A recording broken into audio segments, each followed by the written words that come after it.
Hello everybody and welcome! It's been almost exactly a year since I posted a video about a fully reusable rocket that could lift 1,150 tons of payload into orbit. Well, what better way to celebrate this than almost doubling that payload? This rocket here weighs a teensy bit of 13,000 tons on the pad, 2,000 of which are payload. Yes, we are going to deliver 2 kilotons into orbit and recover everything except fuel and fairings. So yes, this is almost a bit of a SpaceX style mission in the sense that we try to, of course, recover the boosters, but we go one step further because we also recover the second stage, or at least I try to.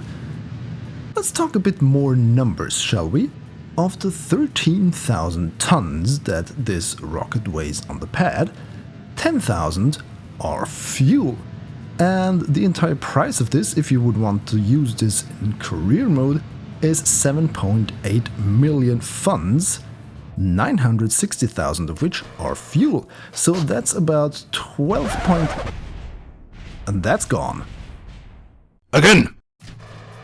Yeah, some weird separation glitch, and even though I said fully recoverable, these type of fairing kind of things that I put up as nose cones in front of the Sepratron boosters, which are actually hammer solid rocket boosters, I count them sort of as fairing. So yeah, please don't go around in the comments and say, oh, it's not fully reusable because of this.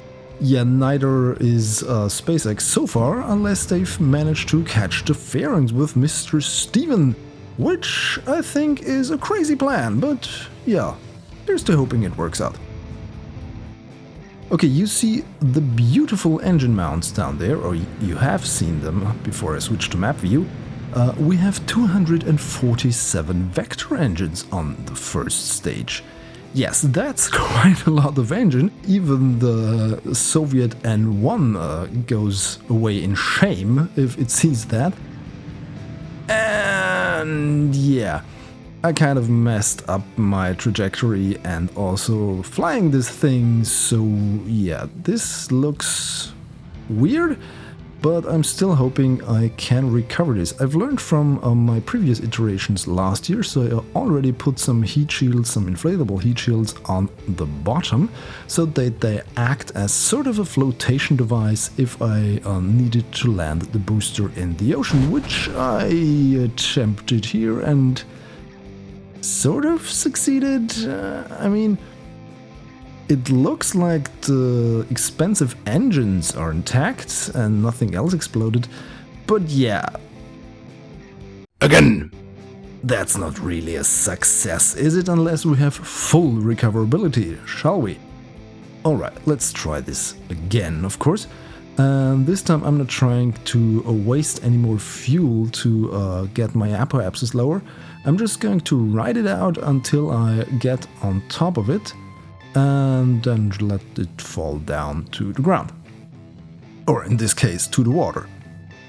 Alright, we're tumbling away. I've unlocked 4 of the 6 large S4 fuel tanks in the bottom.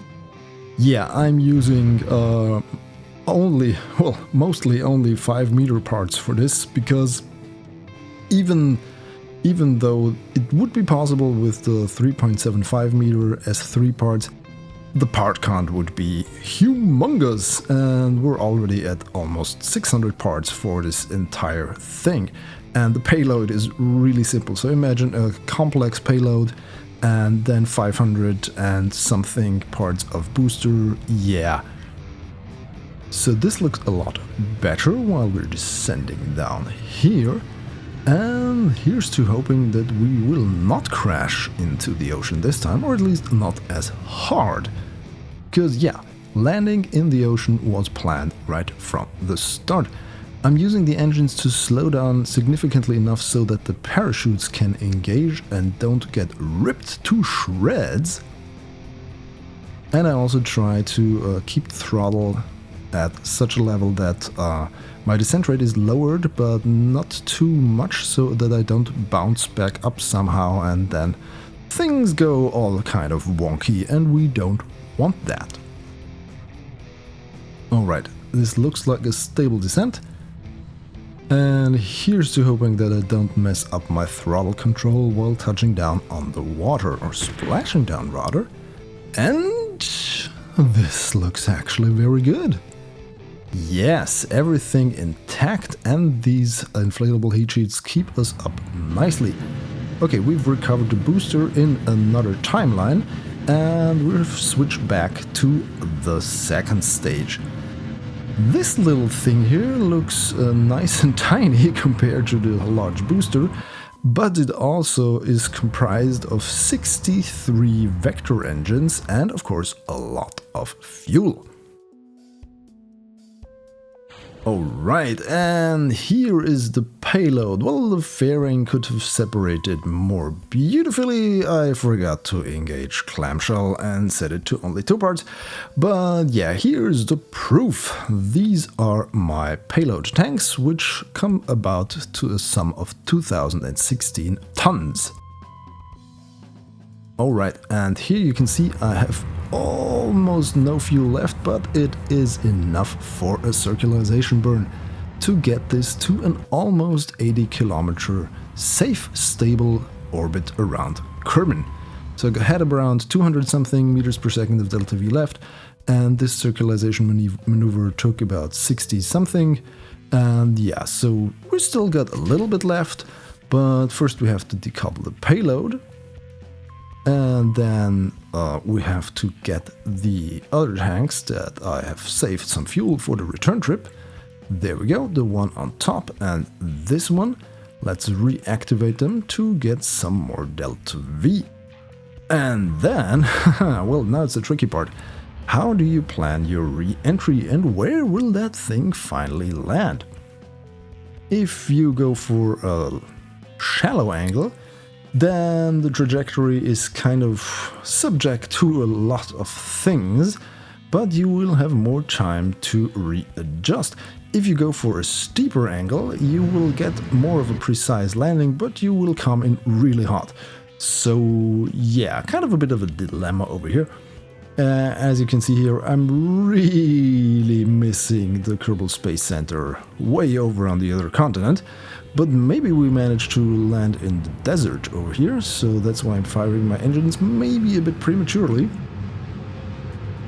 And also burning through a lot of fuel, more fuel than I would like. And we're still aiming for the ocean. Well, this is not equipped with such nice flotation devices as the first stage. So let's see what happens, shall we? Okay, this is not really looking good. I'm coming in way too hot and the parachutes are not even engaged. Well, now some of them are, but yeah. Again. Yes, of course, we don't give up on the ShadowZone, do we? No, we go and try again and again and again, until things succeed. Okay, this time I've chosen a bit of a more steeper angle. Angle, of course. I don't think there are any angels around here. And I've also placed the thing a lot more steeply into the airstream, so it would bleed off more velocity earlier on. Anyhow, aerodynamics pushed me back anyhow, so yeah, that plan went out the window. And what, this thing is still really heavy. This is a few hundred tons, I think. So yeah, even though we don't have a lot of fuel left and we don't have that payload anymore, we still have a lot of weight to punch through the atmosphere, so we won't get slowed down very much. I'm saving my fuel to when we're very much in the thick of the atmosphere, so something around 10,000 meters or lower, because then aerodynamic drag really comes into play. At least that's what I believe. Here's to hoping that we get slowed down enough so that the parachutes can engage.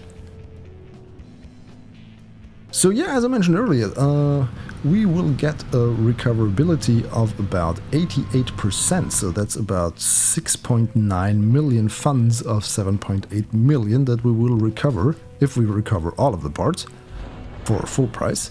So yeah, if some of you know the recoverability rate of SpaceX, I'm pretty sure it's not that high. But then again, we're not dealing with real world, we're dealing with the Kerbal world, and as we all know, in the Kerbal universe everything is a lot easier. Except city building, apparently, because there are none. Oh well, why do they need cities for? They already have a space center. Okay, we're now tumbling towards the ground, and one final burn. Yes! This looks nice! And we have a nice ring of smoke around our landing site. This is now a complete success. So yes, we can send 2000 tons into orbit and recover both stages. Try that, Elon! If you enjoyed this video, please subscribe to my channel for more and follow me on my social thingies. The links are in the description. Also, you can watch one of the 2 cool videos shown on the right. Thanks for watching. Goodbye.